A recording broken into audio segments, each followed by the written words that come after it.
Mon nom est Didier Orméjuste. Bienvenue au podcast Le Sac du Car. Cette semaine, je suis accompagné de Mathieu Proulx, comme vous le voyez, et également de Jean-Philippe Bolduc du Rouge et Noir d'Ottawa. Messieurs, comment ça va? Ça va Très super bien bien, de nous toi? retrouver avec un autre rouge et or. Ah, ben oui, c'est vrai. Un autre ancien du Rouge et Or, c'est ben trop vrai. Donc, il y en a deux. Mais on ne parlera pas de football universitaire, naturellement. Bon, il n'y a pas de saison.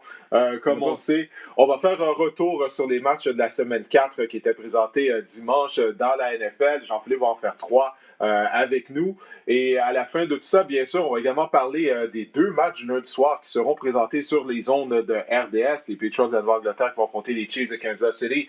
Et les Falcons d'Atlanta, eux, vont croiser le fer avec les Packers de Green Bay. Et après ça, je vais y aller de mes conseils fantasy football, les joueurs à cibler sur le waiver wire en vue de la semaine 5. Mais avant tout ça, on va commencer avec notre revue des matchs. Les Browns de Cleveland affrontaient les Cowboys de Dallas. Encore une fois, ça a été un match rempli d'actions impliquant les Cowboys. C'était une victoire des 49-38. Les Browns, qui ont maintenant un dossier de 3 victoires et une défaite, les gars, ça, c'est leur meilleur début de saison en près de 20 ans, meilleur début de saison depuis la saison 2001. On va commencer avec Jean-Philippe, parce qu'imagine-toi, Mathieu, Jean-Philippe est un partisan des Browns. Il n'y en a pas beaucoup, ce partisan des Browns de Cleveland. Alors, premièrement, tu peux nous expliquer comment ça, tu es un partisan des Browns d'abord et avant tout, parce qu'ils n'ont rien gagné depuis leur retour en 1999. Écoute, c'est une histoire, je pense, que presque de famille. Mon père était fan des Browns il y a de ça plusieurs décennies. Puis dans le temps qu'il était bon. Puis je pense de rester un peu à la maison. J'ai aussi toujours trippé sur leur uniforme. Je trouve qu'ils ont un des plus beaux uniformes de la Ligue, classique, une couleur inhabituelle, le brun. Et puis dernièrement, Uh-huh. là, un de mes anciens coéquipiers était coach de carrière il y a quelques années. Fait que j'ai pu voir les Browns de proche. Là, on est allé à Cleveland il y a quelques années. Fait que ça a comme donné un deuxième souffle ma partisanerie pour les Browns. Bon, ben C'est écoute, qui, tu dois être un homme. c'est qui le coach? C'était L'ancien Ryan joueur que tu Lindley, je sais pas avais, si tu te rappelles c'était de quoi? Ryan Lindley qui était Ryan Lilly, c'est carrière ben Oui, oui, oui, ben oui. oui, ouais, ben oui, que je... ouais, Ryan a été coach de Ben QB oui. et des running backs 2018-2019 avec les Browns. Ah, OK, ah, cool. ok, parfait. Ben oui, un Brandon Lee qui est ancien carrière du Rouge et Noir d'Ottawa. Donc, bon, Exactement. maintenant, on sait pourquoi tu es un partisan des Browns. Bon, parlons de leur victoire. Comme je disais, une fiche de 3 victoires et une défaite pour la première fois depuis 2001, leur meilleur début de saison en près de 20 ans. Qu'est-ce que tu as pensé là, de la performance de ton équipe? On est allé avec le jeu au sol, puis la défense des Cowboys était tout simplement incapable de les arrêter. Exactement. Je pense que si on s'était dit après le premier match de la saison que les Browns seraient 3 victoires, une défaite, on serait tous partis à rire. Écoute, 3 victoires, une défaite, un match explosif. Je pense que ce qu'ils ont réussi à faire puis ce qu'ils n'ont pas réussi à faire dans les autres matchs, c'est des gros jeux. OBJ, finalement, le joueur qu'ils sont allés chercher dans leur échange, je pense qu'il s'est présenté au match, puis je pense qu'il avait faim avec les quelques rumeurs qui se passaient, puis les espèces de back sound noise qu'il y a eu sur lui dernièrement. Je pense que ça a comme peut-être bougé l'image pour lui, mais écoute, c'était un excellent match d'offensive. Encore une fois, je pense qu'on se rend compte que Baker Mayfield, d'un carrière qui est plus ou moins plutôt tranquille. C'est pas lui qui a pris le poids de son équipe sur son dos. Mais une offensive qui écoute 49 points, tu es toujours supposé de gagner quand ton offensive marque 49 points. Puis ça, c'est une bonne chose. Je pense qu'on se rend compte que c'est une équipe qui va courir la balle toute la saison. Puis c'est ce qu'ils ont fait au dernier match. On était un jeu au sol dominant, puis des jeux explosifs. Là. Ouais, le moins Baker Mayfield est impliqué, on dirait le mieux c'est pour les Browns. 307 verges au sol. Pour les Cowboys de Dallas, ça c'est un record de médiocrité. Dans toute l'histoire des Cowboys, on n'avait jamais accordé autant de verges au sol lors d'un match. Mathieu, toi, qu'est-ce que tu as retenu de ce duel? Ben, tu sais, les gars, on a tous été dans des vestiaires où il y a une unité qui était plus forte que l'autre à un certain moment de la saison ou de notre carrière, mais c'est vraiment ce qu'on a vécu parce que vous parlez d'un record de médiocrité en défense chez les Cowboys qui ont cédé le plus grand nombre de verges, je pense, au sol dans l'histoire de l'équipe, je ne me trompe pas. Oui. Et là, c'est moins de 36 points par match depuis le début de la saison. Alors que de l'autre côté, Dak Prescott, lui, 3 matchs de suite à plus de 450 verges, envoie d'éclipser par à peu près 1200 verges, le record de verges par la voie des armes une saison. Tu disais que tu n'es pas supposé perdre quand tu marques 49 points. Tu n'es pas supposé perdre quand ton carrière lance pour 500 verges et ton équipe marque 38 points. Mais c'est ce qui s'est produit. Écoute, je suis d'accord avec les points que Jean-Philippe a amenés. Odell Beckham, pour moi, alors que certains le voient comme un cas problème, puis que, bon, tu sais, les rumeurs sont tellement faciles à son sujet, puis on parle de lui comme un problème dans le vestiaire, tout ça. Au contraire, Kevin Stefanski a dit, ben regarde, je suis un joueur vedette, il faut que je l'implique tôt dans le match. Puis c'est ce qu'il a fait. Il l'a impliqué au sol, il l'a impliqué avec un jeu truqué, il a lancé le ballon souvent. C'est comme ça. Oui, c'est une diva. Oui, il peut être un peu fatigant pour certaines personnes, mais il y a des gars comme ça qui ont ce talent, qui forcent que des fois, tu vas mettre ça de côté pour dire, regarde, il est tellement bon. Il faut que je trouve une façon de l'impliquer tout dans le match. Quand lui est content, ça a une répercussion sur les lignes de côté. Tout le monde s'amuse parce que c'est lui qui met l'humeur sur les lignes de côté. Puis c'est ça qu'on a senti hier. Puis, tu sais, les gars, hier, 307 verges, mais ce que j'ai vu, c'est 185 verges avant contact. Et ça, c'est hallucinant quand tu penses à ça. Puis c'est ça qui était marquant quand tu regardais le match hier. Nick Chubb est parti, c'est pas grave. Tu aurais pu me mettre moi comme porteur de ballon, que j'aurais été chercher 10 verges par plus. Et c'est comme. Il y avait des trous béants, mais il faut dire quand même, Dearness Jackson, pour moi, Johnson ou Johnson, tu vois, un illustre inconnu pour moi qui est sorti de nulle part. Ben oui, c'est la première fois qu'on le voyait, ben oui. Ben oui, tu sais, lui, Kareem Hunt, tu sais, tout le monde avait l'air bon dans le champ arrière. Fait performance vraiment exceptionnelle des Browns, pitoyable de la part des Cowboys. Et là, toutes les discussions, bien évidemment, America's Team, on va parler de Mike Nolan, quand est-ce qu'on le congédie, quand est-ce qu'il s'en va, c'est quoi le problème, nanana. Mais au final, les Browns ont gagné, puis je pense que c'est ça qui est le fun de retenir de ce match-là.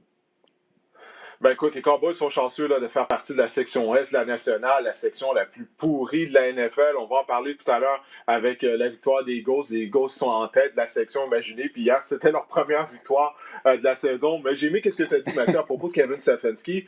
Je suis curieux de savoir ce que tu en penses, Jean-Philippe. Moi, j'avais hâte de voir ce que Stefanski allait amener aux Browns. Premièrement, il se devait d'être un bon leader parce qu'on sait on a des têtes fortes du côté des Browns. Mathieu a parlé d'Odell Beckham, Baker Mayfield aussi, il a un certain tempérament. Mais il a apporté des ajustements rapidement. Après la déconfiture lors de la semaine 1, on a vu, il a utilisé Baker Mayfield en mouvement. On sait que Baker n'est pas très grand. Plusieurs de ses passes sont rabattues lorsqu'il reste dans la pochette. Mais surtout, il a donné une identité aux Browns qui, selon moi, ça devait être le jeu au sol. On a quand même une bonne ligne à l'attaque. On mise sur deux des meilleurs porteurs de ballon de la NFL. Et puis là, ben, on l'a vu là, depuis 3 semaines, le jeu au sol est vraiment terrifiant du côté Cleveland. Effectivement, je pense qu'on s'est rendu compte que, tu l'as bien dit tantôt, là, mais le moins possible que Baker Mayfield est impliqué dans le match. Le plus de chances qu'ils ont de gagner. C'est malheureux parce que c'est un premier show total. Mais écoute, s'il faut que tu trouves des façons de gagner, puis ça implique de réduire le poids sur ton corps arrière. Super de bonne décision. L'autre chose, je pense aussi, là, peut-être que je fais mon insider un peu. Kevin Stefanski amène, je pense, beaucoup d'encadrement comparé à ce qu'il y avait avant avec Freddie Kitchens. De ce que j'ai entendu dire, c'est un peu un gars qui est all over the place. Très apprécié, par exemple, Freddie Kitchens. Mais écoute, Kevin Stefanski qui amène beaucoup plus d'encadrement. Puis on le voit, c'est quelqu'un qui s'ajuste très bien, qui est très bien organisé, puis qui utilise là, ses meilleurs atouts rapidement dans le match. Tu n'as pas besoin de t'excuser, Jean-Philippe, là, pour faire ton insider. C'est cool. Tu connais quelqu'un qui était là-bas en disant comment c'était de la merde avec Freddie Kitchens. Dis-nous-le comment c'était tout croche. Non, mais c'est vrai. Vas-y. Ben, Mathieu, ça te met dans le trouble. Ouais, non, ça, Freddie Kitchens, c'est un peu qu'on le sait. Il semble pas avoir comment je pourrais dire, des habitudes de vie très saines. C'est un gars qui, je pense, qui est un peu all over the place, mais n'empêche pas que c'était probablement un très bon coach de football. Mais je pense que peut-être que ça avait été quelqu'un qui n'avait jamais été entraîneur-chef de sa vie avant d'avoir eu la job à Cleveland. Puis sur 2 saisons, je pense qu'on était vraiment capable de le voir que c'était quelqu'un qui était peut-être pas fait pour ça ou peut-être pas prêt pour ça. Mais Kevin Stefanski, je pense qu'on s'en compte vraiment. Il faut vraiment que tu aies une tête forte pour ce poste-là. Comme tu disais, avec tous ces joueurs de talent, mais de tête, il faut avoir quelqu'un qui est organisé. Puis je pense que Stefanski nous a démontré ça jusqu'à là. Messieurs, il y a de l'espoir à Cleveland. Je ne sais pas c'est quand la dernière fois qu'on a pensé ça, mais il semble qu'il y ait de l'espoir pour le moment. On va voir, la recette fonctionne. On va se transporter du côté de Buffalo, parce que là, il y a définitivement de l'espoir. Ça, on est pas mal convaincus, je crois, après 4 semaines d'activité. Les Bills qui ont gagné 30-23 contre les Raiders. Toutefois, les partisans des Bills et toute l'organisation, on a eu la frousse parce que Josh Allen s'est blessé à l'épaule gauche durant la rencontre. De la façon qu'il s'est blessé, un joueur est tombé sur lui. Ça regardait pas bien. Il a retraité au vestiaire, mais il est revenu. Encore une fois, ça a été une solide performance de sa part. 2 passes de toucher, 1 touché au sol. Les Bills ont une fiche de 4 victoires, aucune défaite pour la première fois depuis 1992. Ça fait très longtemps. Jean-Philippe, qu'est-ce que tu as retenu de cette rencontre? Écoute, je pense que les partisans des Bills ont vraiment eu peur d'avoir un carrière remplaçant. La dernière fois qu'ils ont eu un carrière remplaçant, on se rappelle de Nathan Peterman, ça a été l'enfer. Je pense qu'ils Ouch! ont vraiment je pense qu'ils ont vraiment eu peur de peut-être avoir quelque chose de semblable à ça. Josh Allen, J'ai qui est pensé d'après à moi lui sûrement le meilleur. lorsqu'Allen s'est blessé. Ouais, c'est ça, le bonheur des uns fait le malheur des autres. Hein? Fait que, non, je pense que vraiment, là, les Bills, c'est l'équipe numéro 1 de la NFL cette année. En ce moment, 4 victoires, 0 défaites. Josh Allen qui découpe les défensives adversaires, ça n'a pas de bon sens, là, comment qui est dominant. C'est un joueur qui, je pense aussi, en tant que carrière partant, quand tu le vois qui est banged up, qui a mal à l'épaule, qui revient dans le match, qui finit le match, je pense que ça motive les troupes. Puis je pense aussi que leur entraîneur-chef, c'est tout qu'un meneur d'homme. Fait que, non, honnêtement, très impressionnant en fin de semaine. Mathieu, qu'est-ce que toi, tu as pensé du côté des Raiders? Je ne sais pas si tu as quelque chose à dire du côté des Bills, vas-y. Mais j'aimerais ça savoir aussi qu'est-ce que tu penses de la performance des Raiders, pour qui ça a été une deuxième défaite de suite. Là. Ouais, premièrement, c'est que j'éprouve beaucoup de difficultés en ce moment. Je veux brancher mon téléphone pour être sûr que je manque pas de batterie, mais là, je suis en train de me mêler dans mes fils puis perdre mon téléphone. Là, fait que je vais faire comme il faut. Là, je vais monter des fils. Faire ça comme du monde. Hey, on est comme ça. Ouais, fais ça comme du monde. Je vais juste brancher ça. Ben ouais. Mais vous pouvez On va m'écouter être pendant correct que je après. parle parce que vous m'entendez quand même. C'est ça qui est incroyable. Là, j'ai terminé une Mathieu, il n'y meilleure en a pas de problème. On est en pandémie, Mathieu. Regarde, on est en 2020. On est en Si ça, c'est le confinement. problème en 2020, là. Si Ah ouais. ça, c'est le plus gros problème en 2020, on est good. Mais OK, On est je suis correct. branché, je pense. Tout devrait bien se passer. Plein de choses là-dessus. Stéphane Diggs, toute une acquisition pour les Bills, ça fait vraiment une différence. Ouais. L'unité défensive des Bills doit s'améliorer. C'est une bonne unité défensive, mais je ne joue pas encore au niveau qu'elle devrait jouer. On a vu des bons signes en fin de semaine, puis ça, c'est encourageant. Il faut qu'elle se replace. Mais l'attaque fonctionne à plein régime. Stéphane Diggs, pour moi, une des meilleures acquisitions au cours de la dernière année d'une équipe. C'est via une transaction, mais même sur le marché de joueurs autonomes et tout. Vraiment superbe ce qu'on a réussi à faire, puis ça clique dès le début, puis on avait des problèmes à attaquer les zones profondes. On est capable de le faire maintenant. Les Raiders, écoute, les Raiders, c'est une équipe déficiente dans le sens où ils ont plusieurs problèmes d'entrée de jeu. C'est pas comme si on pensait que cette équipe-là allait être tout d'un coup super bonne. L'attaque fonctionne correct. Je pense qu'on a du talent en attaque, mais hier, il manquait Henry Ruggs, Brian Edwards, nos deux receveurs recrues qui sont des marchands de vitesse aussi. Fait qu'on n'était pas capable d'étirer le terrain autant qu'on l'a aimé depuis le début de la saison. On a donc concentré plus d'efforts sur Josh Jacobs. On a un certain succès à l'arrêter. Puis après ça, en défense, on le sait qu'on a de la difficulté.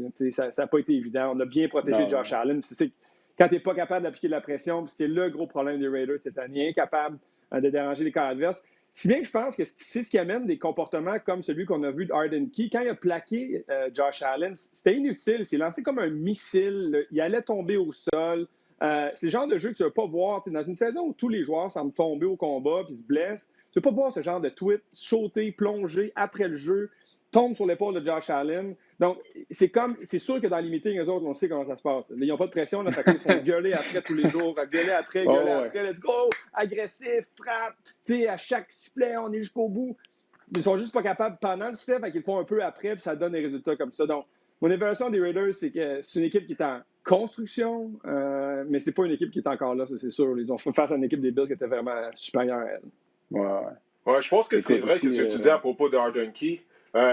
Juste rapidement, je pense que c'est vrai ce que tu dis à propos d'Arden Key parce que les Raiders, mis à part Max Crosby, il n'y a aucun joueur qui applique de la pression sur les carrières adverses. Et Arden Key, c'est un des joueurs au cours de la semaine qui a été challengé par le coordinateur de la défense des Raiders justement afin de connaître un bon match. Donc je pense qu'il a tout simplement essayé de trop en faire sur ce jeu-là. Qu'est-ce que tu allais dire, Jean-Philippe?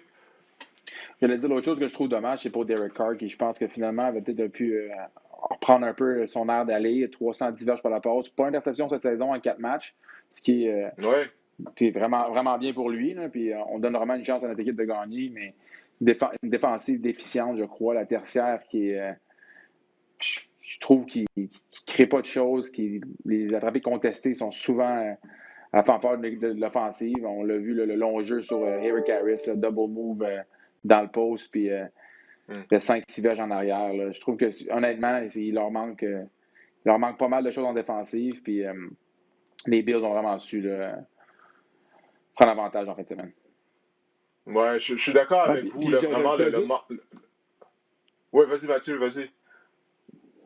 Excuse-moi. Je vais te laisser contrôler. Je suis habitué d'animer, moi. Fait que d'habitude, c'est moi qui contrôle le trafic. Désolé. C'est ça. Non, mais en plus, on est à distance, donc c'est difficile là, de coordonner là, qui parle et tout. Là. je vais terminer mon point. Ce que j'allais dire, c'est qu'au Ouais, moins en vas-y. deuxième demi, les Bills, ce qu'ils ont fait, c'est provoquer des revirements. Et ça, c'est une des choses. Quand ta défense ne fonctionne pas super bien, au moins quand tu es capable d'aller chercher le ballon. Ce que les Browns ont réussi à faire, on parlait d'eux tantôt, mais tu sais, quand tu gagnes ces batailles des revirements, cette année, la NFL, ça semble une NFL où c'est des shootouts. Les équipes, c'est incroyable. L'attaque qu'on a, les équipes sont agressives. Puis les défenses ont beaucoup de difficultés à arrêter. Je te dis, c'est difficile de nommer 5 top défenses dans la NFL parce qu'il n'y en a pas vraiment qui s'illustrent depuis le début de la saison. Fait que quand tu es capable d'aller chercher le ballon à l'équipe adverse puis jouer sur des terrains courts ou donner une possession supplémentaire à ton équipe, vraiment, cette année, ça fait une plus grande différence que n'importe quand avant, j'ai l'impression. Puis c'est ce qu'on a fait en deuxième demi parce que, tu sais, regarde la première demi, là, les séquences des Raiders, field goal, 48 verges placement, 59 verges placement, 75 verges touché, 73 verges field goal. On n'était pas capable de les arrêter.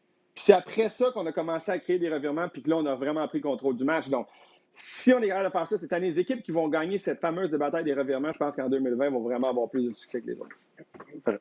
Vraiment.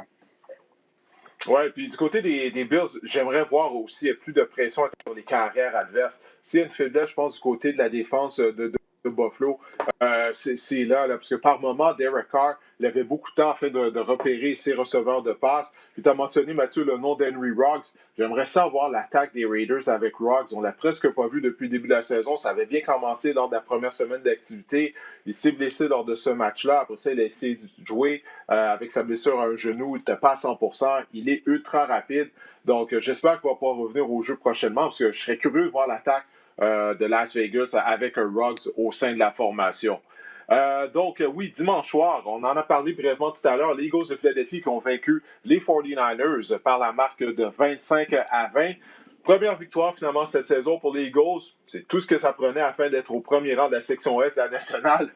Juste une victoire. Carson Wentz a connu un match rempli de hauts et de bas. Jean-Philippe, qu'est-ce qui a retenu ton attention lors de ce match? Je trouve que Carson Wentz joue un peu mieux qu'il a déjà joué au début de la saison, puis l'an dernier. Écoutez, moi, ce qui m'a surpris de ce match-là, c'est surtout l'offensive des 49ers. Écoute, deux corps arrière, ton deuxième corps arrière qui joue. Ça lance pour 338 verges.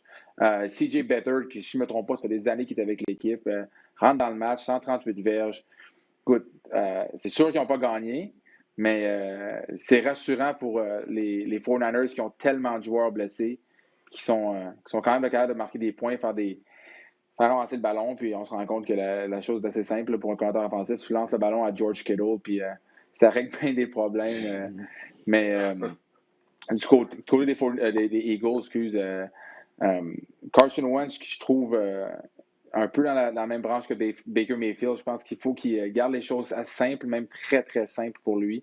Puis on vient qu'on est capable de gagner des matchs de football, mais je dois quand même faire un petit salut à mon chum Alex Singleton, qui était mon voisin de casier à Calgary, qui, pendant que moi, je regardais le match sur mon sofa à Montréal, lui faisait un pick six. Fait que c'est amplement mérité pour lui, qui est un excellent, comme on dit, c'est un bon Jack, c'est un Christy de bon gars. C'est un gars qui est parti de chez lui pour s'en aller jouer au Canada, qui a joué un petit peu en NFL avant, que ça n'a pas marché, CFL, Calgary, il a commencé comme backup, comme linebacker, puis fait couper l'an dernier, il s'est fait signer sur le practice squad à Philadelphie pour finir un pick six puis gagner la game un Sunday night. En tout cas, malheureusement, il n'y a personne dans les estrades, mais c'est tout à son honneur. Ouais, ben écoute, on était contents, je pense, Mathieu, j'ai entendu dans ta voix, tu étais à la description de la rencontre. Moi, j'étais en studio en compagnie de Bruno.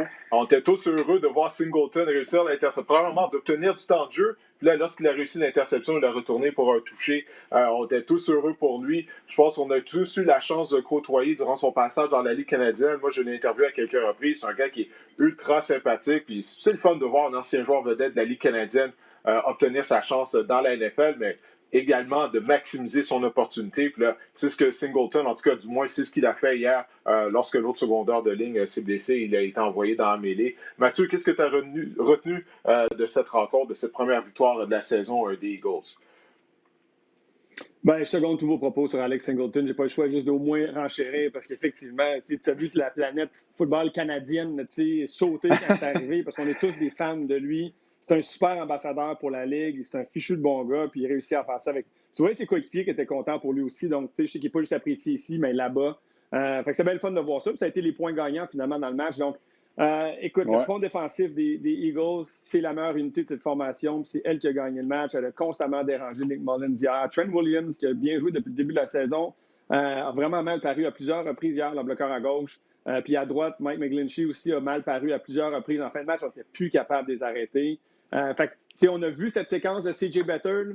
Je pense qu'on a joué peut-être mollement du côté de Jim Schwartz. Je pense qu'on aurait peut-être pu être un peu plus agressif, moins joué de façon conservatrice. Mais on s'ennuie de Jimmy G. Moi, je trouve que Nick Mullins, hier, après une performance de 343 verges, dès le début du match, ses 2 premières passes, c'était des passes errantes. Il y avait une chance de frapper Kyle Juszczyk pour un jeu à peu près 60 verges. Il a lancé ça 10 pieds par-dessus la tête. Puis là, on dirait que sa confiance a comme été ébranlée. Ça a été difficile à partir de là. Puis Carson Wentz, tu as raison, JP, moi, je suis d'accord, il joue mieux. Mais ce que je trouve quand je regarde Carson Wentz, c'est que je vois un corps qui essaie de trop en faire parce que tout le monde est blessé. Tous les joueurs sont blessés. Sa ligne à l'attaque au complet partie à part Jason Kelce. Ses receveurs, c'est tous des gars qu'on ne connaît pas. Fait que c'est comme si lui, il s'est dit, moi, je vais gagner, je vais mettre tout ça sur mes épaules. Fait que je vais courir, je vais me faire frapper, même si je ne suis pas obligé. Je vais essayer de garder le ballon plus longtemps, faire des jeux incroyables. Mais on sait qu'au football, ça marche à l'occasion, mais tu ne peux pas tout le temps faire ça. Fait que c'est un gars qui essaie de trop en faire. Puis des fois, ça lui fait mal. Heureusement pour lui, hier, ils ont gagné. Puis je te enverrai la question, Didier, mais j'aimerais savoir c'est quoi le plan avec Jalen Hurts? C'est quoi l'idée de le rentrer dans le match? On dirait qu'on n'a pas un plan. On dirait qu'on veut juste l'insérer dans la mêlée pour le mettre là, puis on ne sait pas trop c'est quoi son rôle, on ne sait pas trop qu'est-ce qu'on cherche à faire, puis on a zéro production. C'est comme curieux, là, cette utilisation-là de Jalen Hurts, comme si on voulait justifier qu'on l'avait choisi au 2e tour. Mais vraiment, ça ne donne rien sur le terrain. Ouais, ben écoute, moi je pense que c'est Doug Peterson qui était tout simplement là, désespéré hier. Il tentait de trouver une façon d'aller chercher un gros jeu parce que, comme tu as mentionné, le groupe de receveurs des Eagles est décimé par les blessures. Donc, on s'est dit, bon, on va embarquer de Hurts, on va y aller d'un jeu truqué. Le problème, c'est du côté de la défense des Niners, on s'en attendait à avoir le jeu truqué. Puis la façon que Hurts courait avec le ballon, c'est pas mal évident qu'il allait tenter une passe.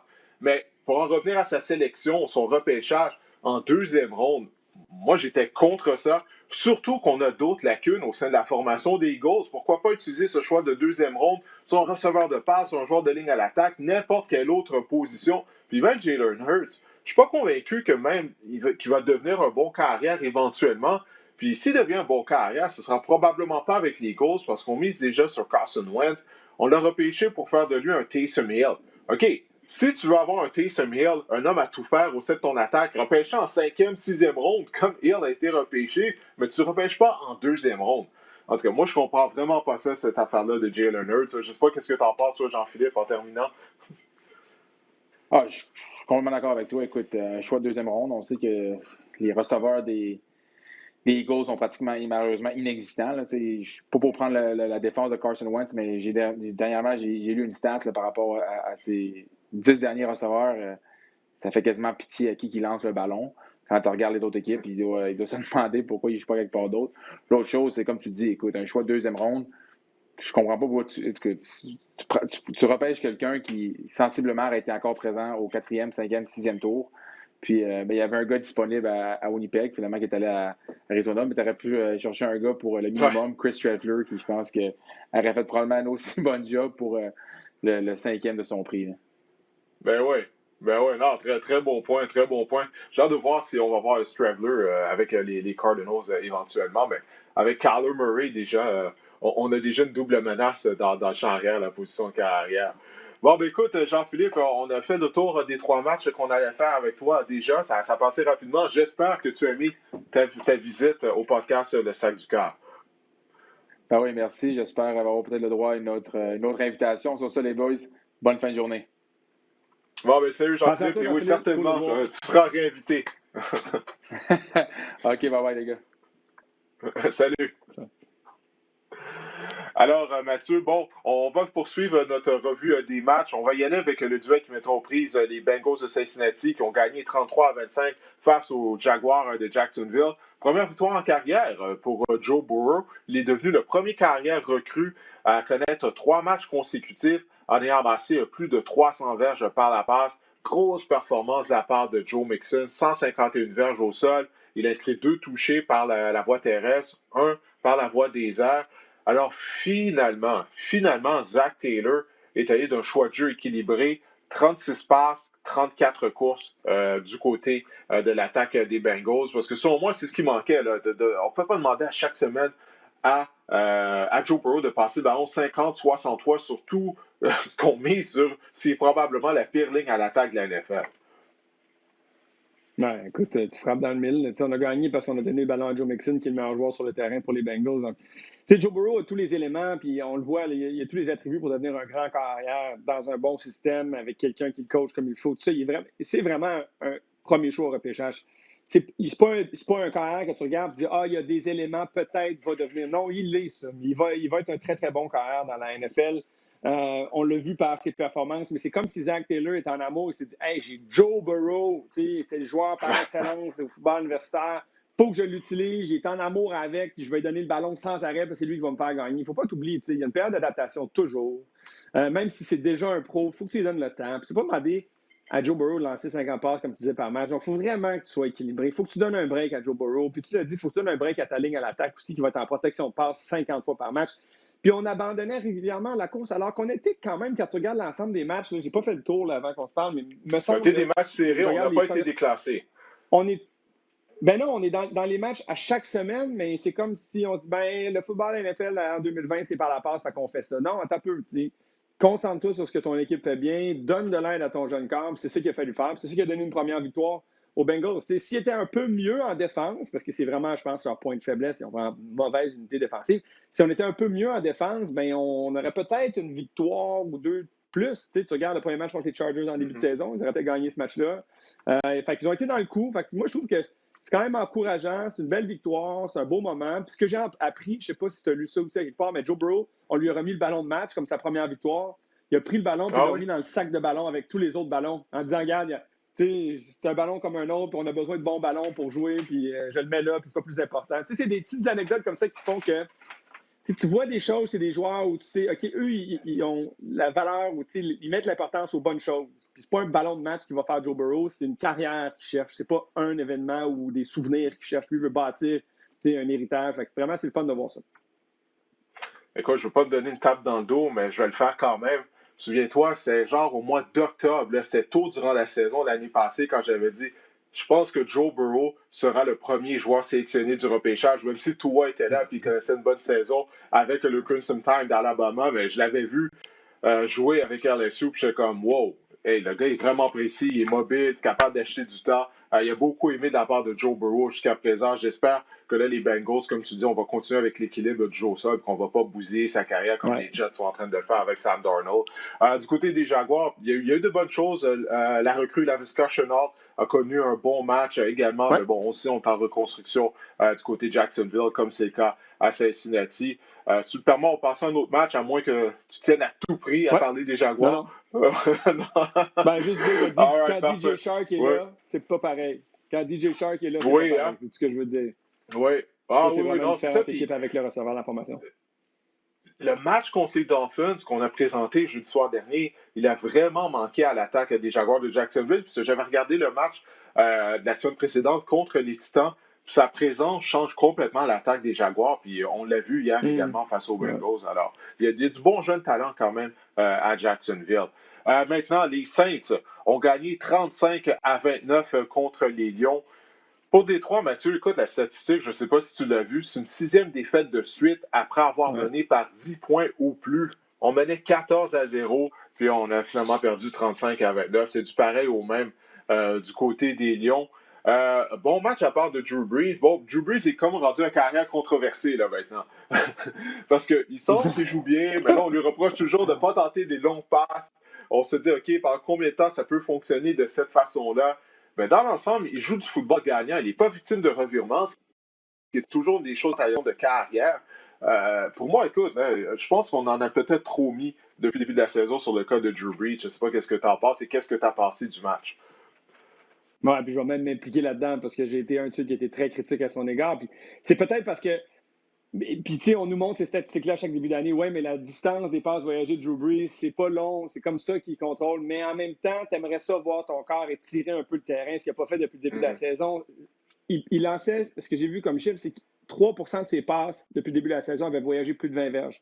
Dans le match d'hier, 16 %. Fait qu'on a commencé à un peu ouvrir le jeu, attaquer les zones profondes. Il faut dire que Michael Thomas n'était pas là. Puis on sait que ce n'est pas la même attaque non plus. Et Drew Brees n'est pas le même quart sans Michael Thomas. C'est vraiment deux équipes complètement différentes. Mais tu as raison de le dire, on a bien fait, on contrôle bien. C'est une bonne attaque. Puis je pense qu'il est meilleur que ce que Peyton Manning était à la fin de sa carrière. Puis on va faire souvent la comparaison parce qu'on parle de KR en déclin.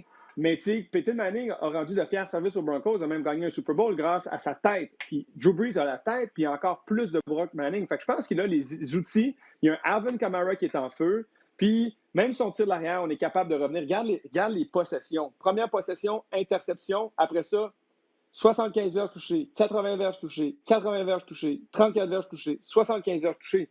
C'est ça, c'était 5 séquences de suite qu'on a marqué des touchés sur plus de 75 verges, ou presque. C'est vraiment impressionnant. Fait que cette unité défensive me laisse sur mon appétit.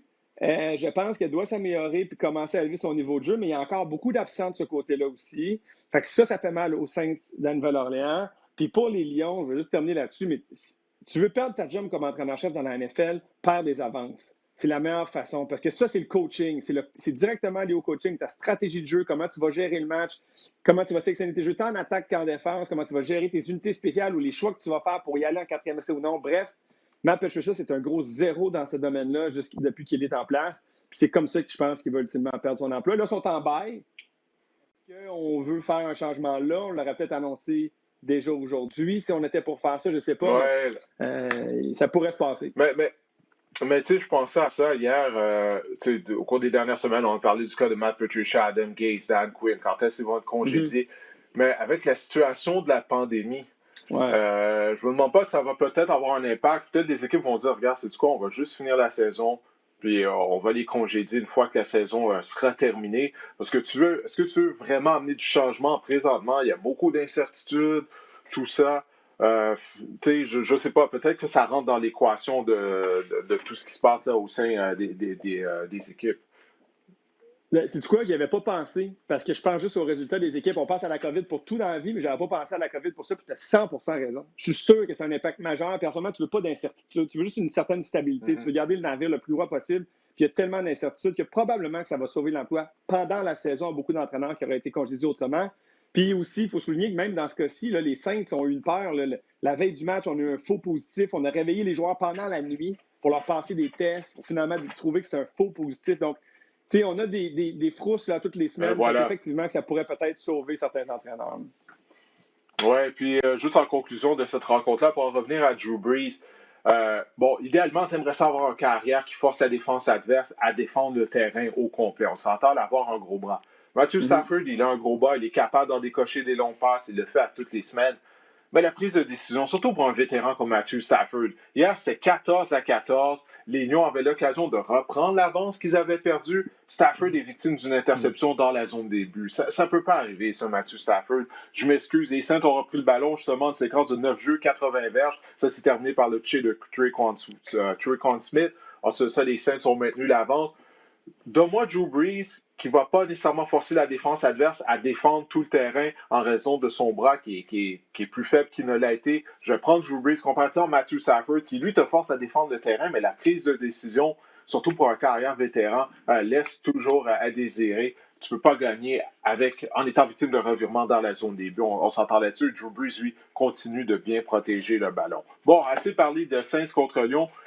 Les Dolphins ont perdu 31-23 contre les Seahawks de Seattle. Les Seahawks qui demeurent invaincus, fichent de 4 victoires et aucune défaite. Seulement 2 passes de toucher pour Russell Wilson. Je dis seulement en blaguant, naturellement, nous habitués à des matchs de 4-5 passes de toucher depuis le début de la saison. Mais tout de même, 360 verges par la passe. Gros match de Chris Carson, 80 verges au sol, 2 touchés. DK Metcalf continue son excellente deuxième année dans la NFL. En fait, Metcalf met les receveurs de passe en termes de verges amassés par la voie des airs. Alors, qu'est-ce que tu as pensé de cette 4e victoire en autant de matchs des hommes de Pete Carroll cette saison? J'étais content de voir Chris Carson sur le terrain après le geste qu'il a reçu de Tristan Hill des Cowboys. On se demandait s'il ne serait pas absent pendant plusieurs semaines. Tristan Hill qui a eu une amende, je pense, de 6 000 ou 7 000 $. Pour moi, c'était ridicule. Il aurait dû être sanctionné beaucoup plus sévèrement. Mais bref, j'étais juste content de voir Chris Carson sur le terrain, de voir qu'il a disputé tout le match. Russell Wilson continue sa bonne saison, même qu'on disait sur une séquence. il avait perdu le contact avec son coordinateur offensif, Brian Schottenheimer, puis c'est sa séquence qui a mené au toucher de David Moore. Fait c'est un carrière extraordinaire, il est capable de contrôler. Il a dit qu'il était prêt à faire ça, puis c'est sûr, dans le système, ça fait longtemps. Il peut sélectionner ses jeux, puis c'est impressionnant de voir ça. Moi, je vais aller de l'autre côté. Je vais parler des Dolphins, parce que là, je me dis, Ryan Fitzpatrick, c'est comme un backup / partant glorifié dans la NFL. C'est comme si on trouve ça cool que Ryan Fitzpatrick est bon parce qu'il nous sort des grosses performances. Puis, ben, c'est pas vraiment un partant. Non, c'est un partant, puis c'est pas un super bon partant, mais c'est comme si on refuse de reconnaître ça depuis des années. Une belle carrière, là. J'enlève rien. Il a connu 16e saison, il a l'air d'avoir du fun. J'ai aucun problème avec Ryan Fitzpatrick, mais c'est comme si on lui donne des défaites tout le temps parce que c'est toujours un corps arrière de transition. Mais devant quand même un partant dans la NFL. Puis là, à ce stade-ci, ton équipe présente un dossier d'une victoire, 3 défaites. Je vois certains éléments intéressants chez les Dolphins, mais je vois une équipe qui ne classe très certainement pas pour les éliminatoires, à moins que Tua n'ait pas remis de ses blessures, à moins que Tua, ça va trop vite pour lui, puis il ne comprend pas dans les meetings. Ce que je doute, pourquoi ne pas insérer le jeune carrière pour le laisser apprendre à sa première année, puis développer de l'expérience, puis avoir du temps de jeu à la vitesse réelle de la NFL pour pouvoir peut-être l'année prochaine prendre un pas un peu plus haut, parce qu'éventuellement, ça va être lui le quart. Fait que pourquoi pas tout de suite commencer avec lui? Ça, je commence à mal m'expliquer. Peut-être que c'est ce qui va arriver dans les prochaines semaines si on est 1-5, mais je trouve que là, on va commencer à avoir la discussion où il faudrait l'insérer dans la mêlée de temps en temps ou même lui donner le départ.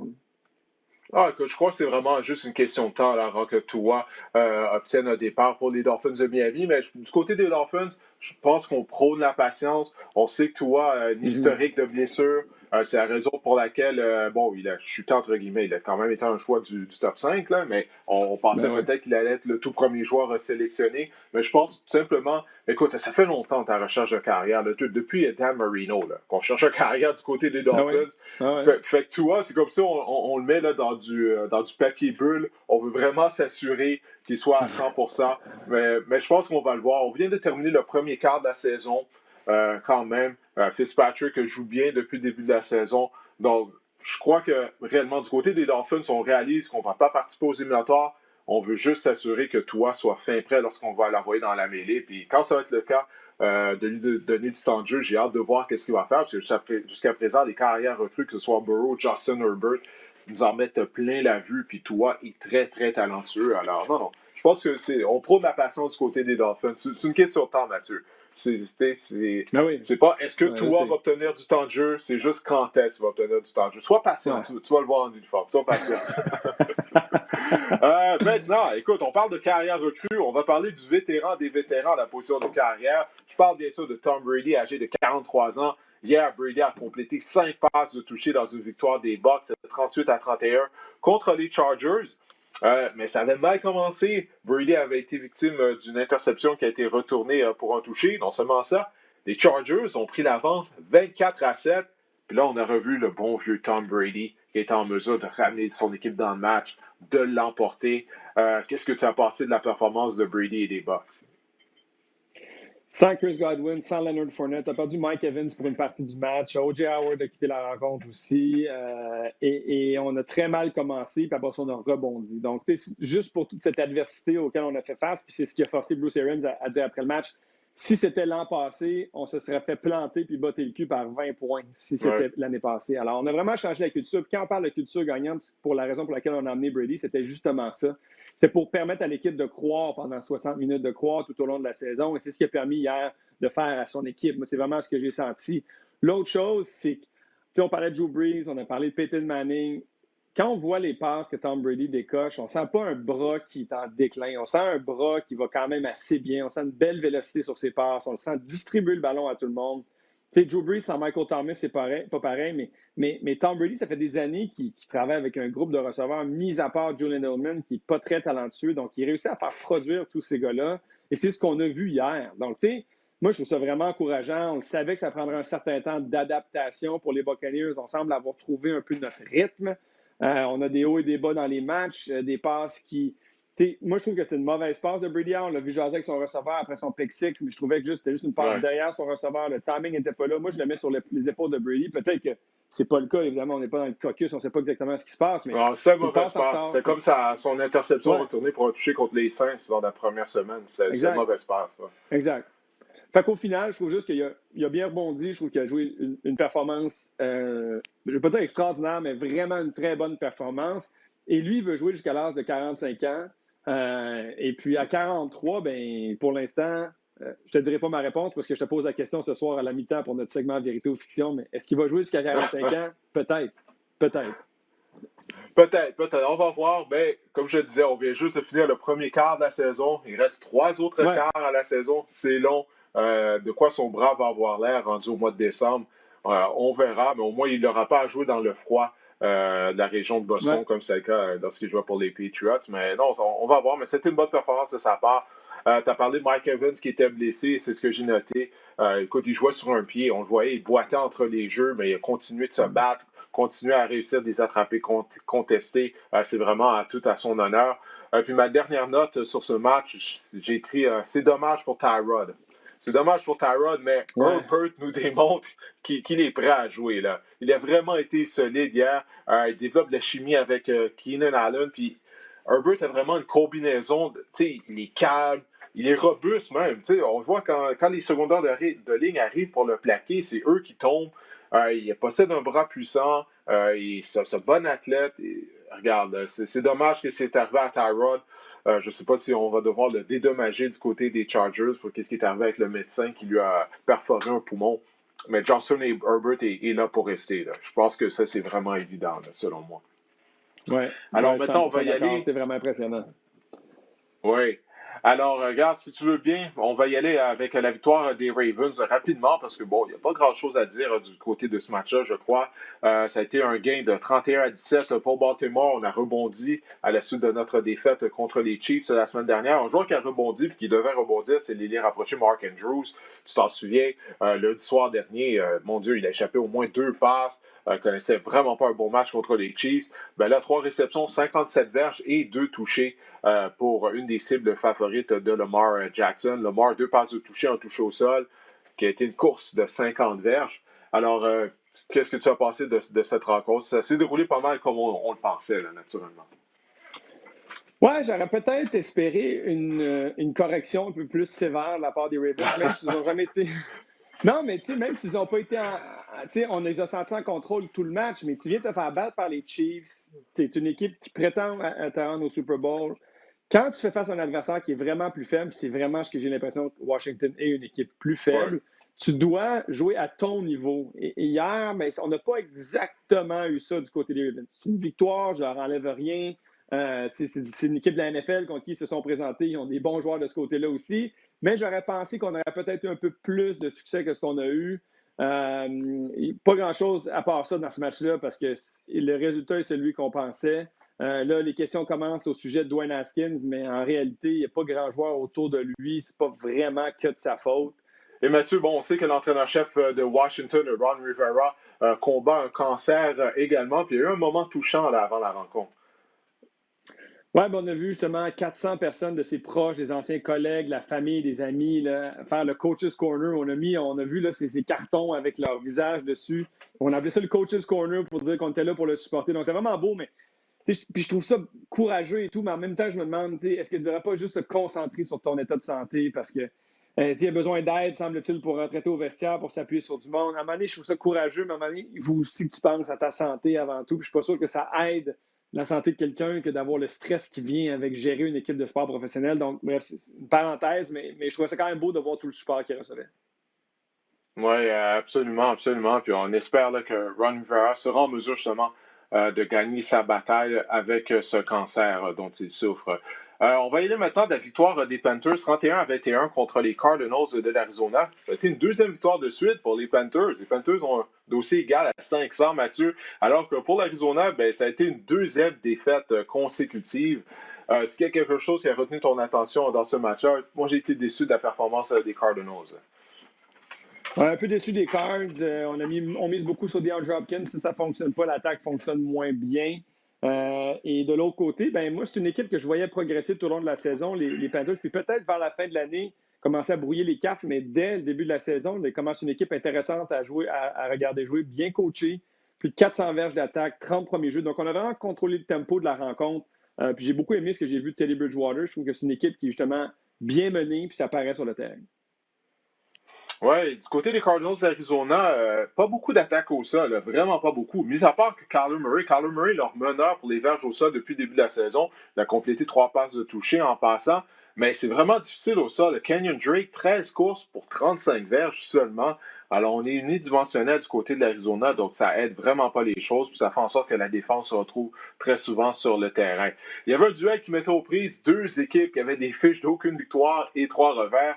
C'était les Vikings contre les Texans. Les Texans, ben, ils sont restés chez eux à Houston avec une fiche maintenant de 0-4, puisque les Vikings ont gagné 31-23. Performance incroyable de Dalvin Cook. La semaine dernière, il avait établi un sommet personnel au niveau des verges au sol. Il a poursuivi 27 courses, 130 verges, 2 touchés. Écoute, Dalvin Cook, je crois qu'il est sous-estimé. On sait que c'est un des meilleurs porteurs de ballon de la NFL, mais du moins, un de ses aspects qui est sous-estimé, je pense, c'est sa robustesse, Mathieu, parce que je le regardais hier courir. Écoute, il brisait constamment des plaqués. Et, on ne pouvait pas le plaquer juste avec un bras là, du côté des joueurs en défense de Houston.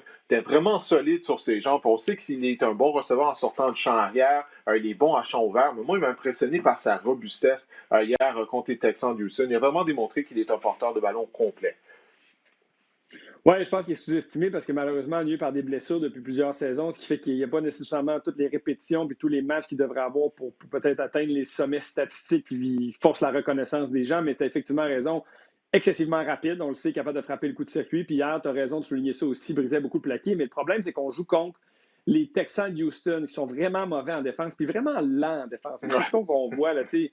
C'est pas normal que Zach Cunningham et Bernardrick McKinney jouent tous les jeux. Ils sont pas capables de couvrir, ils sont trop lents.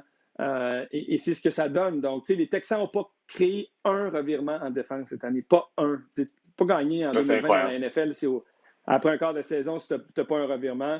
Les Vikings, correct, ça va bien en attaque, mais eux aussi, défensivement, on en arrache très jeune. On progresse, mais pas assez vite. Puis, tu as parlé de Dalvin Cook, puis il faut ajouter le duo de receveurs. On a perdu Stephon Diggs, on a trouvé Justin Jefferson. Donc, on a vraiment un beau duo de receveurs chez les Vikings. Deux équipes qui, pour moi, vont pas bien loin cette année, mais quand même, il faut le souligner, une belle victoire des Vikings. Ouais, puis dernière note que j'ai mis à propos de cette rencontre, il faut trouver un directeur général pour Bill O'Brien. Bill O'Brien a Ouais. permis aux Texans de terminer au premier rang de la section sud de l'américaine 4 fois lors des 5 dernières années, mais ça, c'est Bill O'Brien, l'entraîneur-chef. Bill O'Brien, le directeur général, est en train de bousiller Bill O'Brien, l'entraîneur-chef. On sait la transaction de Hopkins, tout ça, mais il y a un manque de talent. Tu as parlé de la défense, on sait qu'il y a un manque de talent également au niveau de la ligne d'attaque, mais ça devient de plus en plus évident match après match. Mm-hmm. Les Rams de Los Ouais. Angeles ont gagné 17-9 contre les Giants de New York. Ça a été plus serré que prévu. Pas beaucoup de choses à rapporter de ce match-là. Ben, peut-être après. Qu'est-ce qui s'est passé? Une bagarre entre Jalen Ramsey et Golden Tate. Mathieu, je te laisse nous raconter qu'est-ce qui a fait en sorte que les deux hommes en sont venus au coup après la rencontre. Une histoire qui date depuis longtemps, une histoire familiale. Jalen Ramsey qui Donne-nous les fréquentait la potins, sœur de Mathieu. Golden. Ouais, c'est ça. Ça, c'est mon segment, segment potin, oui. Jalen Ramsey qui fréquentait Segment la sœur de TMZ. Golden Tate. Exact. Elle est tombée enceinte et alors qu'elle est enceinte, il l'a quittée pour une fille qui ne travaille pas de 8 AM à 5 PM, mais plutôt de 8 PM à 5 AM. Ben, c'est Une ça, ça a mis danseuse le nue, feu je aux poudres. crois. Puis, ben voilà. Et donc, ils se détestent avec une passion. C'est vraiment viscéral. Et ça sont pris au coup pendant le match, après le match. Puis même, ça veut dire que après le match, Jalen Ramsey attendait Golden Tate à la sortie du vestiaire, a dû être escorté pour pouvoir pas continuer la bataille. Donc, vraiment, pas un très beau look pour la NFL. Jalen Ramsey continue à faire parler de lui pour les mauvaises raisons, malheureusement, malgré le fait qu'il a signé un lucratif contrat. C'est un des meilleurs demi-coins de la Ligue, mais vraiment une tête folle, là, on le sait. Et malheureusement, ça s'est transposé sur le terrain. Mais pour le match, pas grand-chose à dire. Match trop serré pour les Rams. Performance décevante de Danny Dimes, qui sont l'étoile pâlie tranquillement. Mais au final, les Rams font ce qu'ils devaient faire, puis c'est gagner le match. Ouais, Daniel Jones, les Giants avaient la chance de créer l'égalité potentiellement et il a été victime d'une interception près de la zone début, les revirements qui se poursuivent pour lui. Mais c'est Ouais. bon, Mathieu, on sait maintenant si on va savoir les potins des joueurs de la NFL. On peut miser sur toi, le segment TMZ. Alors, la dernière rencontre dont on n'a pas encore parlé, qui avait eu lieu dimanche, bon, les Colts ont gagné 19-11 contre les Bears de Chicago. Je me demande si la deuxième demi qu'a connu Nick Foles la semaine dernière à Atlanta, ce ne sera pas le fait saillant de sa saison, parce qu'il n'y avait pas vraiment une grande différence avec ce qu'il a fait arrière comparativement aux performances de Mitchell Trubisky. Sauf la défense auquel il faisait face. C'est une bonne défense contre la passe, les Colts d'Indianapolis. Puis on en parlait en début de podcast, mais il n'y a pas beaucoup d'unités défensives qui gagnent des matchs cette année pour leurs équipes. Peut-être, mis à part les Colts, qui vont retenir les équipes adverses à 10 à 20 points par match. Puis c'est ce qu'on a réussi à faire hier. On est des bons joueurs aux 3 niveaux défensivement chez les Colts. On a mal fait paraître Nick Foles. Et Frank Reich, qui a un lien avec Nick Foles, les joueurs défensifs chez les Colts ont dit après le match, écoute, on savait exactement comment neutraliser Foles, on savait c'était quoi ses forces, ses faiblesses, puis on a réussi à limiter. Donc ça, c'est quand même intéressant, parce que quand tu as un entraîneur-chef qui connaît si bien le joueur adverse, puis qui à la limite même l'a formé dans sa carrière NFL, mais est en mesure après ça de limiter les dégâts qu'il peut causer. Puis je pense que vraiment la combinaison du talent défensif, des connaissances intimes de Frank Reich sur Nick Foles a fait en sorte qu'on a vraiment limité le corps. Nick Foles, qui est un excellent corps substitut, mais je ne sais pas encore où ça va aller, cette histoire-là. Mais pour moi, il ne peut pas faire pire que Mitch Trubisky, qui était vraiment. Ça ne marchait vraiment pas son truc. Une chose est certaine, ça serait bien si Foles pouvait miser sur l'aide du jeu au sol. 16 courses pour 28 verges les Bears hier. 16 courses, 28 verges. Alors là, c'est d'en demander beaucoup, que ce soit Nick Foles ou Mitchell Trubisky au poste de carrière. Bon, écoute, avant qu'on se quitte, il y a 2 matchs du lundi soir. En raison de la pandémie, on sait que le match des Patriots contre les Chiefs a été reporté à lundi, étant donné que Cam Newton a testé positif. On va présenter les 2 matchs. Patriots-Chiefs, Falcons contre Packers également. Les 2 rencontres seront présentées sur les ondes de RDS. On va commencer avec le duel de la Nouvelle-Angleterre contre Kansas City. Dis-moi une chose que tu vas observer durant cette rencontre. J'imagine que ça va être la performance de Brian Hoyer. Je ne veux pas te mettre des mots dans la bouche, mais c'est l'évidence un peu. Ben oui, c'est ça, c'est plate. Puis, c'est un peu ça qui est plate avec la COVID. Puis, je ne veux pas dire que, y a certains joueurs qui méritent plus de l'attraper que d'autres. C'est pas ça, là. C'est juste que c'est sûr que quand ça fait que les joueurs vedettes, ça change la donne. Et là, Cam Newton, pas là pour les Patriots, qui est une équipe qui veut courir, établir l'attaque au sol, ben, tu n'as plus du tout la même attaque avec Brian Hoyer. Fait que j'ai hâte de voir comment on va réinventer cette équipe-là en 48-72 heures. Alors que Pat Mahomes et son équipe, lui, sont à plein régime. Puis, vont gagner, à mon sens, ce match-là. Je ne vois pas comment on peut. À un moment donné, le coaching a ses limites, puis Brian Hoyer est cette limite au coaching des Patriots. Donc, j'ai vraiment la difficulté à imaginer qu'il va connaître un gros match, puis qu'on va réussir à le mettre, à le faire produire au rythme que les Chiefs ont produit de l'autre côté.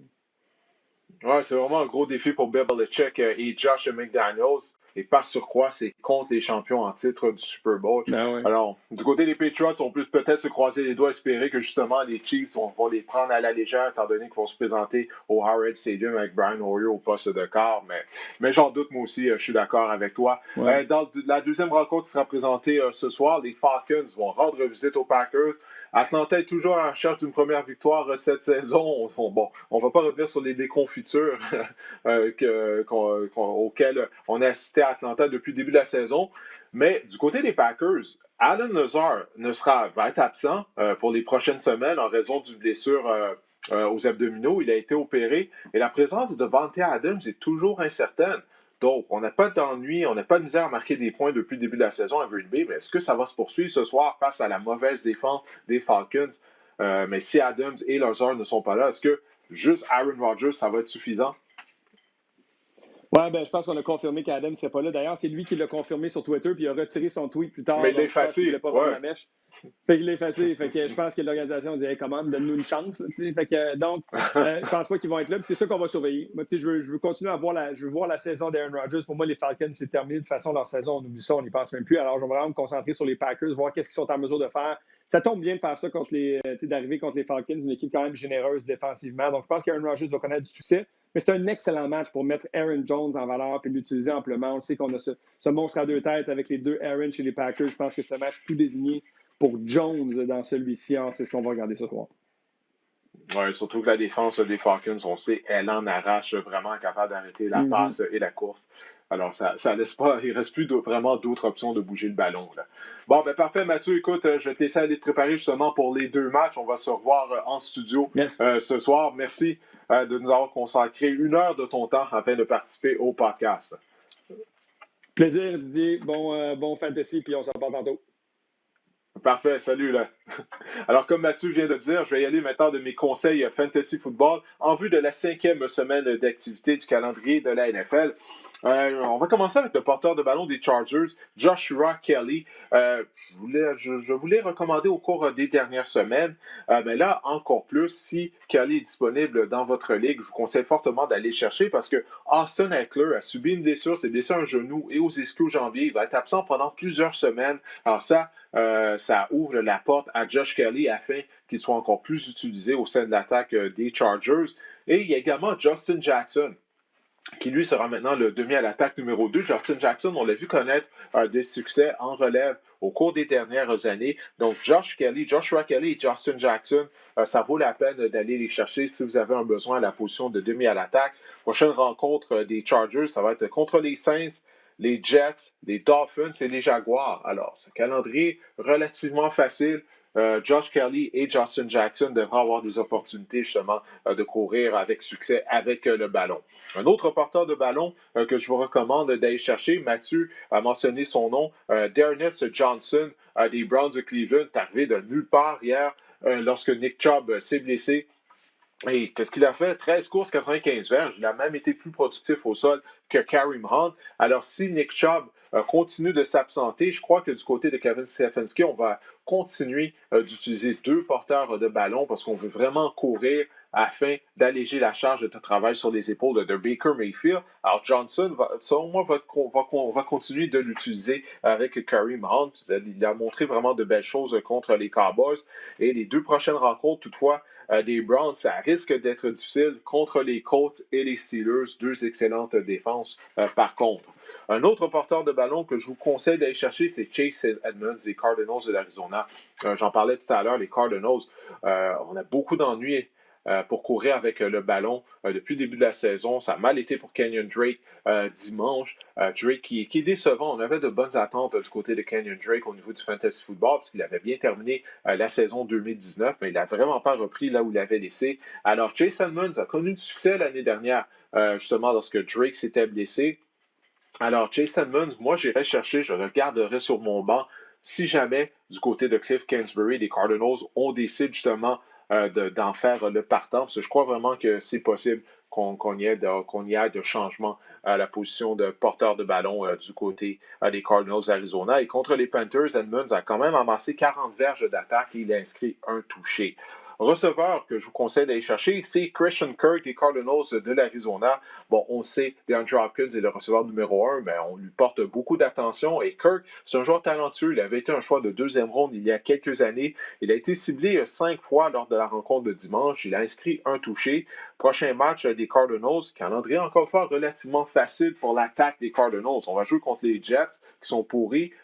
Dallas, la défense des Cowboys est une des pires de la NFL, et la défense des Seahawks de Seattle avant les matchs d'hier, c'était la pire défense contre le jeu aérien. Alors ça fait en sorte que Christian Kirk devra obtenir des opportunités. Si vous êtes à la recherche d'un receveur de passe réserviste, peut-être d'un flex, dépendamment des règlements de votre ligue, Christian Kirk pourrait être ce joueur-là. Deux receveurs recrues que je vous recommande d'aller chercher. Puis j'en ai parlé de ces joueurs-là depuis le début de la saison. Il s'agit à Jacksonville de Laviska Shenault et à Cincinnati de T. Higgins.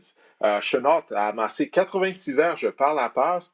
Higgins, 77 verges. Et comme je le disais la semaine dernière, T. Higgins, on le voit de semaine en semaine. Il a développé une chimie avec Joe Burrow. Ils sont deux recrues, alors ça pourrait être une combinaison sur laquelle on va miser pour les années à venir du côté des Bengals de Cincinnati. Et là, Scott Chenard, je l'aime beaucoup. Lui, il me fait penser à A.J. Brown des Titans du Tennessee ou Debo Samuel des 49ers de San Francisco. On l'utilise à toutes les sauces, principalement comme receveur de passe, mais aussi on le met dans le champ arrière comme porteur de ballon. Donc ça lui donne des opportunités afin d'aller chercher des verges. Et on sait, on en a besoin au fantasy football.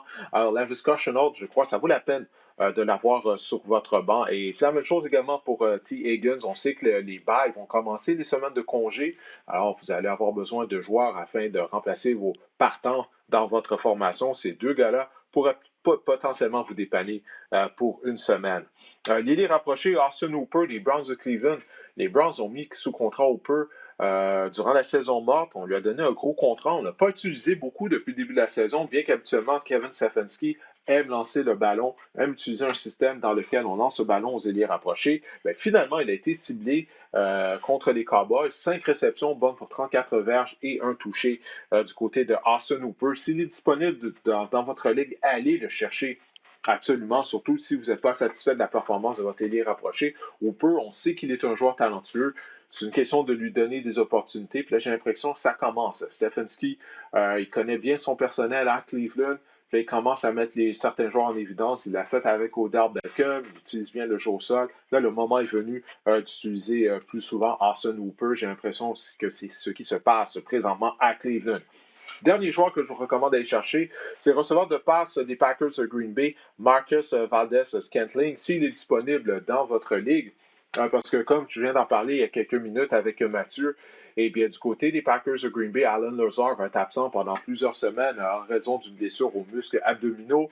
Devante Adams, bon, il ne va même pas jouer un lundi soir, ne devrait pas affronter les Falcons d'Atlanta, mais peu importe. Alors, Lazard est absent pendant plusieurs semaines. Ça fait en sorte que Valdez Scantling, il va devenir le receveur numéro 2. Ce n'est pas le receveur numéro 1, même d'Aaron Rodgers.